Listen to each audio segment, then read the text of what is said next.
Good morning, ladies and gentlemen of the Malacañang Press Corps. Welcome to the press briefing of Presidential Spokesperson Harry Roque. Good morning, sir. Good morning. I'm sure the first information you want to know is about General Santiago. I have not received any information on this regard. No confirmation. Although I have heard that he has resigned, I have no formal information and official information in this regard. We're verifying.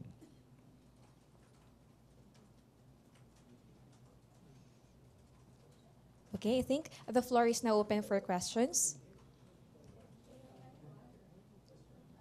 Question, Ian Cruz of GMA7.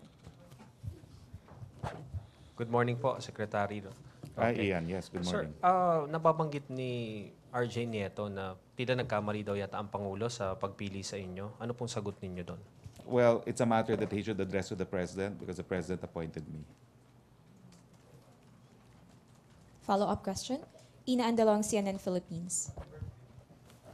Happy birthday!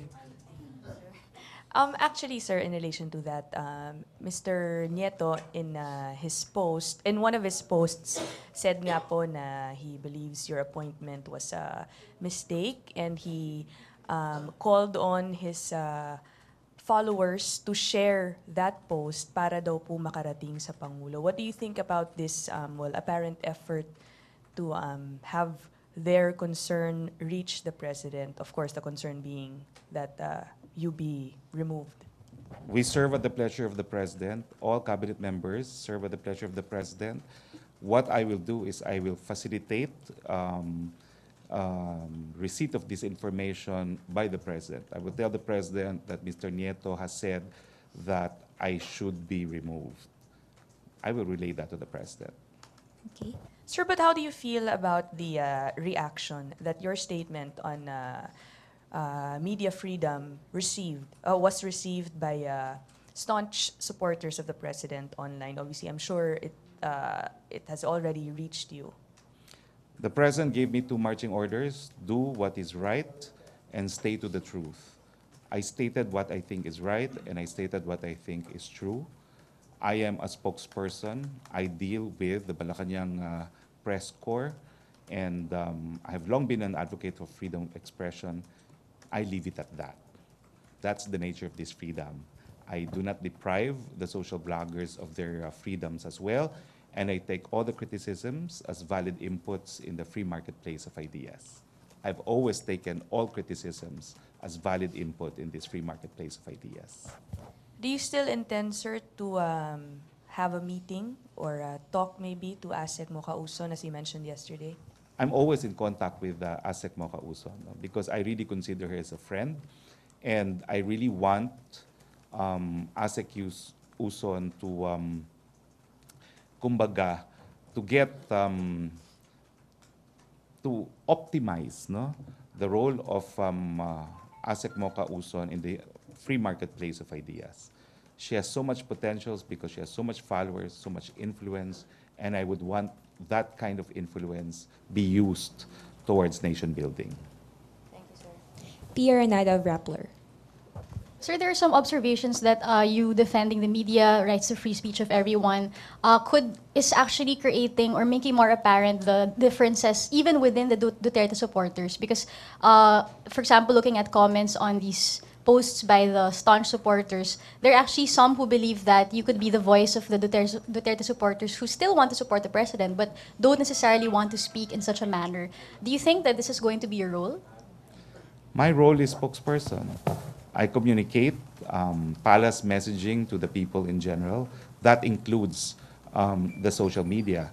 But I think the controversy really is why the spokesperson appears to be addressing the needs of media.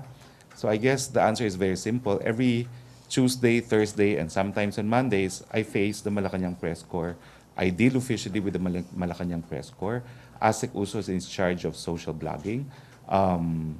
And of course, the President really does not need a spokesperson to speak to his own followers, diehard followers. No?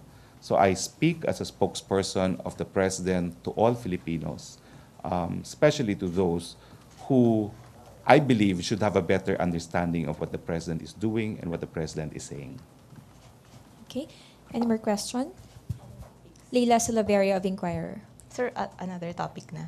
Sir, Yes. what does the palace make of China's launch of its island maker, this giant dredger? Are we concerned that it may use it to create artificial islands in the South China Sea? Well, the president recognizes the principle of good faith in international relations. China has told the president they do not intend to reclaim Scarborough, and we leave it at that. We need to rely on good faith because otherwise there will be no predictability in international relations. So he's not going to raise any questions about this? As I said, he has relied completely on the principle of good faith, which is, in fact, a fundamental and cardinal principle of international law. Sir, at this point, is trusting China the best we can do to secure our maritime? We're not just trusting. We have a decision, the last time I checked, and that decision remains unchanged. It has said that the artificial islands are built in our EEZ, and under the UNCLOS, only coastal states can build them. But what the president has done is that's self-executory. What else must be done? Meanwhile, the president has opted to maintain very close and cordial relationship with China. I think we are seeing new heights in terms of Philippine-Chinese relations, and it has resulted in very tangible results, particularly economic investments. Thank you. Okay. Any other issue? Pia Gutierrez, ABS-CBN. Hi, sir. Good morning. Sir, the Kabayan Party List is claiming in a statement that you are supposedly threatening to use, or you supposedly threatened the party list that you will use your power as the new presidential spokesperson to stop the proclamation of Ciriaco Calalang as your replacement in Congress. What's your reaction on that, sir? Well, this will be my last take on it because, as you know, I formally took my oath as spokesperson yesterday, and everything I say now must be for and in behalf of the president.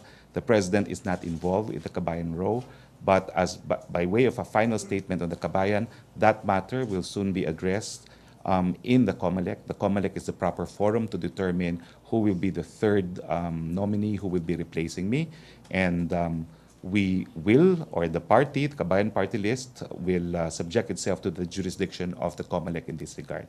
Please understand that as of yesterday, I have formally entered the office of the spokesperson, and anything relating to my personal circumstance has become irrelevant as far as my position is concerned. So that will be the last time I will be commenting on personal affairs. Sir, last. Yun dun sa statement din nila, they also noted that apparently you want your chief of staff to be proclaimed as your replacement.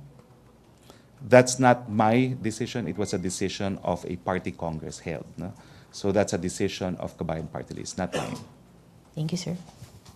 Okay. Deo de Guzman. Morning, sir. Congratulations po sa Thank you, Deo. Sir, ngayon pong nararamdaman na naman ng taong bayan yung maraming aberya sa MRT. Sunod-sunod na naman po ito. At nakasuhan naman po dun sa ombudsman yung mga dating opisyal ng DOTC before. Makakaasa po ba ang taong bayan na in this administration na meron po talagang makukulong o mapagmumulta man lang doon sa mga nakasuhan ng mga dating opisyal ng DOTC with regards to the operations of MRT? Well, we just rescinded our contract with Busan, alleging non-performance of contract because of the many breakdowns of the MRT. No? This indicates that ang palasyo po ay hindi po manhid doon sa mga pangangailangan ng ating mga publiko na nag-MRT at nag-LRT araw-araw. Patunay po yan na hindi napapayag ang presidente na patuloy ang palpak na serbisyo na binibigay ng mga kontratista ng ating MRT at LRT. Hindi lang po kinansila ang kontrata, pero ang naintindihan ko po ang DOTC ay magsasampa rin ng kaso laban doon sa mga tao na naging dahilan kung bakit nagkaroon ng perwisyo ang ating mga mamamayan. Pero aasa po ba kami talagang may makukulong within the administration? Ang masasabi ko lang po ay talagang magsasampa ng mga kasong kriminal ang DOTR at ang detalye po niyan ay pwede nating tanungin sa DOTR mismo. Thank you, sir. Ted Tuvera, Daily Tribune. Good morning, Secretary. Hi, Ted. Secretary, the President said before that he wants to review the relations of the Philippines and the United States, especially on the presence of U.S. troops here in the country. Do we expect President Duterte to raise this concern to President Trump in his meetings with him at the APEC or here? Well, we will be chairing ASEAN, and U.S. President Trump will be here in connection with the consultations between ASEAN and the United States. I think what will be at center stage will be the relationship between ASEAN as a grouping and the United States. Your answer is if I think the president will bring up the matter of The presence of, he said before that he wants to review the alliance between the Philippines and the United States and even review the presence of U.S. troops here in the country. He even once said that he wants to minimize or at least eject U.S. troops here in the country. Well, the president said he's in the process of evaluating, and that process continues. But in response to your question, I don't think it will be raised in this particular instance. Thank you, sir. Okay, Ace Romero of Philippine Star. Secretary, can we get an update on the Joint Command Conference held last night in Malacañang? Well, I'd like to give you, but unfortunately, this is what happened. No? I was not there for the entire time. What I realized is that the President discussed West Philippine Sea issue as well as the war against drug. No? I only witnessed the President talking about the war against drug and part of the West Philippine Sea issue. No? I have just discussed with you the position of the Philippine President on the West Philippine Sea. We have a decision. It remains. That's completely executory. And meanwhile, it has been beneficial to our national interest to pursue cordial and very friendly relations with China. As far as the war on drugs is concerned, what I did notice is the ill effects of shabu, because unlike other prohibited drugs, shabu really causes brain damage. So that's as far as I heard in the General Command Conference yesterday. Did he issue instructions to the security forces during the command conference? Well, I did not hear him at the time I was there, but I was only there for part of the time. But I did witness the rather detailed discussion on the ill effects of shabu on the brains. But with regard to the South China Sea, what can you share to us? I missed it. I only saw the tail end. The problem was I knew I had to attend the General Command Conference. I was willing, but they instead referred me to the holding room where the cabinet meeting was to be held. So I was called by aides of the President to come down to the Command Conference. Unfortunately, I had already missed the President's declarations on the West Philippine Sea. Thank Okay. you, Secretary. Dexter Ganibe, DZMM. Hi, Sec. Hi, Dexter. Good morning. Sec, nabanggit nyo na doon kayo doon sa unang part ng command conference. Nakita nyo po yung paggawad ng Lapu-Lapu Award doon sa isang pulis Caloocan. Na-miss ko rin po. Na-miss nyo. Pero Kasi sir, nga po, ang sabi nila, mag-antay daw ako doon sa holding room. Alam mo naman ako, first day, no? Who am I to say otherwise, no? So, by the time I went down, halos tapos na yung General Command Conference. Yung cabinet meeting naman, I had to excuse myself because I had an interview with Christian Amanpour. Watch it on Monday. wow. Sir, tanong ko na lang, ano po ang mensaheng gustong ipaabot ng Pangulo doon sa pagbibigay niya ng Lapu-Lapu Award doon sa isang pulis Caloocan? Alam naman natin noong mga nakaraang buwan, siya pa yung nag-utos na ipa-aresto yung ilang pulis ng Caloocan dahil doon sa killing kaugnay ng war on drugs. Well, naniniwala ka naman po, binigyan ng parangal ang isang pulis Caloocan na karapat-dapat na bigyan ng parangal. Ang mensahe po ay kapag kayo gumawa ng tama, suportado ko kayo at kikilalanin ko ang inyong mabuting ginawa. Pero siyempre, kapag illegal ang ginawa, ipakukulong sila. Sir, last on my part. Sir, ano yung mga salient points doon sa cluster cabinet meeting kagabi? As I said, I had to leave because of Christian Amanpour. Yung pala, ang tagal-tagal ako pinaantay dun sa studio, no?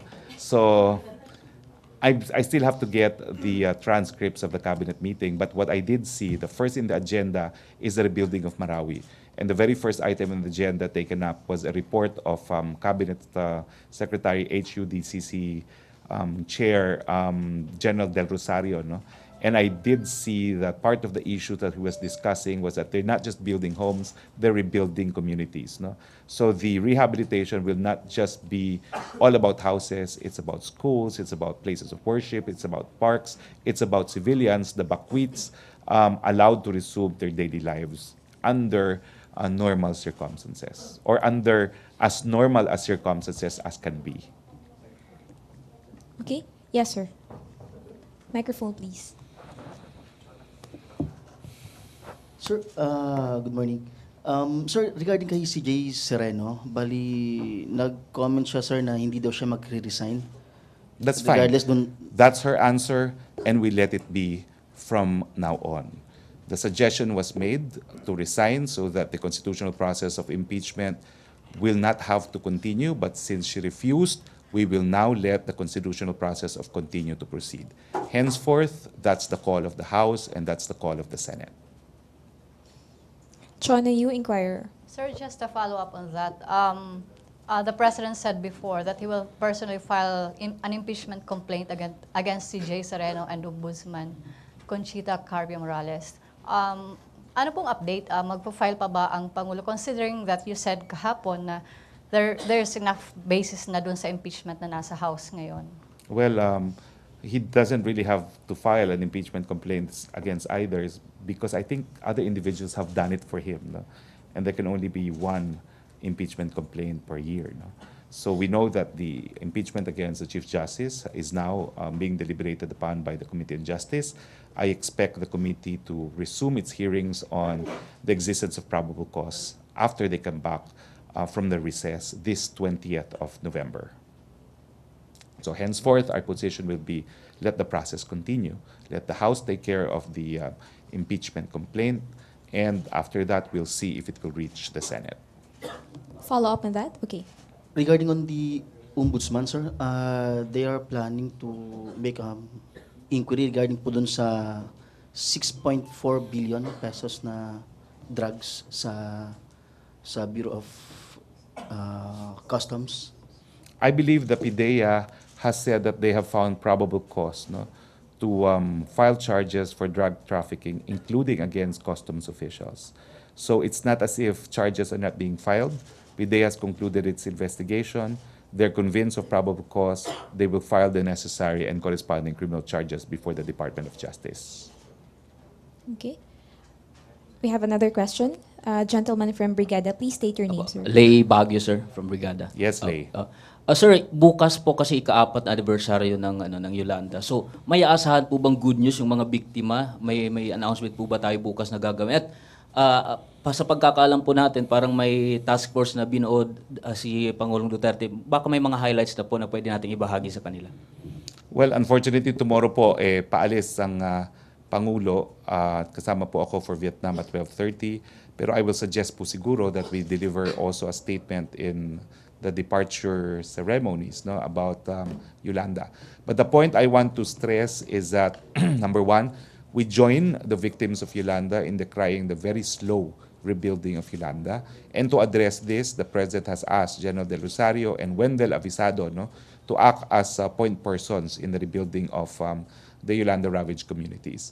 We remain committed in this regard, and we have learned from the lessons of Yolanda as far as the rebuilding of Marawi is concerned. Okay. Any other questions? Yes, ma'am. Good morning, sir. Gusto ko lang po malaman, sir, yung kung may reaction po sa Presidente regarding po doon sa drugs na nasa Batito, malapit sa Malacañang. No stone will be left unturned in investigating this particular instance. We recognize that this is alarming, that drugs were seized from a house very near Malacañang, and I assure you, it will be investigated fully, and that the perpetrators will be brought to justice. Salamat, sir. Okay. Any follow-up questions? Other issues? None? All right. Okay, kung wala na po, my question is, do we really proceed with Monday briefings, or do you want it Tuesday na lang, ha? Okay, anyway, if there are no further questions, thank you very much for attending this morning's briefing. Thank you very much, Presidential Spokesperson Harry Roque and our friends from the Malacañang Press Corps. Back to the main studio of PTV4. Thank you.